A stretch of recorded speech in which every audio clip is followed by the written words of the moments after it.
எபிரேய புஸ்தகம் சொல்லப்பட்டிருக்கும், அது 10ஆம் அதிகாரம் நினைக்க 28 நினைக்கிறேன், யாரும் சரியா தெரியல.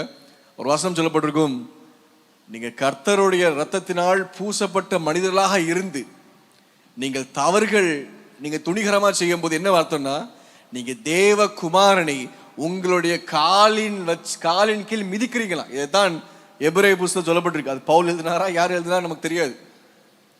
அதனால புரிஞ்சுக்கோங்க, தேவ ஆவியானவர் சொல்லப்பட்ட வார்த்தை, அதான் விஷயம். முதல்ல பைபிள் சொல்லப்பட்டிருக்கு.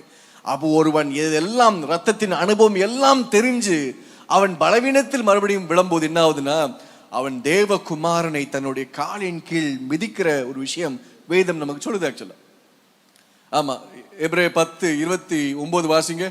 தேவனுடைய குமாரனை காலின் கீழ் மிதித்து தன்னை பரிசுத்தம் செய்த உடன்படிக்கையின் இரத்தத்தை அசுத்தம் என்றெண்ணி கிருபையின் ஆவியை நிந்திக்கிறவன் எவ்வளவு கொடிதான ஆக்கினைக்கு